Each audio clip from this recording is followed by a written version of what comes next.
I think the first thing that's important to know is that the contracts that we're on strike on make up about, say, 40% of the earnings that SAG-AFTRA has under all of our contracts. So the majority of our work is continuing in other contract areas like commercials, for example. We have another contract for broadcast television called Network Code that continues. Our music contracts with the record labels continue. Music videos, podcasts, audiobooks, video games, all of these things continue on. So really, when we look at the TV, theatrical, and streaming area, there is this group, the AMPTP, that's the Producers Association, the studios and the streamers, who make all the decisions about what the deal is on their side.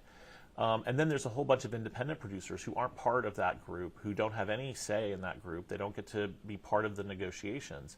And so from our perspective, if we have a deal that we offer to the companies, which we did on July 12th, we had our last set of offers and counters that we gave back to the companies. And we have other independent producers who say, yeah, we would take that deal. We would be happy to produce under that deal. And they don't have any connection to the AMPTP. Our philosophy is, let's explore that, because it does a number of things for our members. Number one, it provides absolute empirical proof that the terms that we are seeking in the negotiation are reasonable, are doable. You know, there was a CEO of one of the companies who said that what we were asking for was unrealistic, and yet we have hundreds of independent producers who say, we'll be happy to produce under those terms. So are they really unrealistic? I mean, can the big studios who have way more money, these independent producers, can they not do this? Or is it just that they refuse to do it because they don't want to make the fair deal with us? So I think that's a big part of it.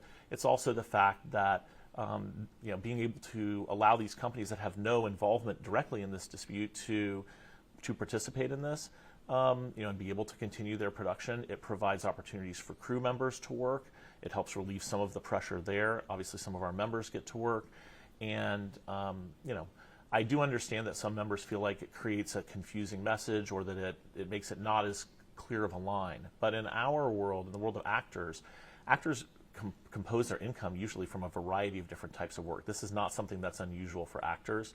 And we're all very clear on the fact that AMPTP companies are the companies we're on strike against, and we're not going to be engaging in production with them until they accept these very same terms or come to the table and make a fair deal with us.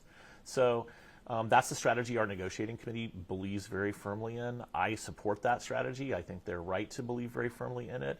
And we're carrying it out in a very responsible way that I think will be effective in putting pressure on the studios. And the last thing I'll just say about that is, you know, I've heard from studio sources that they are unhappy with us doing this. And that sort of confirms to me that the strategy is in the right place, because when the people you're on strike against aren't happy that you're doing something, that probably means that it's a tactic that's having an impact. At first I was just like, it's just me and 5 people, and then by the end I was like, okay, I talked to at least like 4 people that I wouldn't have seen otherwise.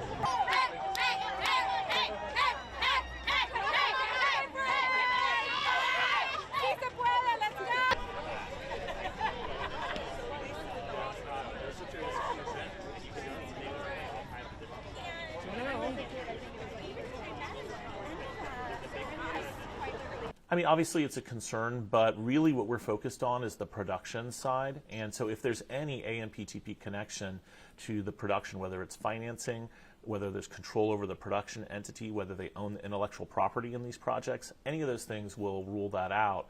But ultimately, you know, projects get made, and then they do want to live somewhere, and that somewhere may end up being one of these companies. So that's a reality that we accept as a possibility. I will say that our interim agreement includes our streaming revenue share proposal, which is a groundbreaking proposal to have our members help, you know, get a small piece of the revenue from these streaming platforms that have been built on their faces, their voices, and their work. And so if an AMPTP-owned streaming company decides to acquire one of these projects that are created under the interim agreement, then they'll be acquiring a project that has a revenue share attached to it, and we'll be very pleased for them to start cooperating with that proposal.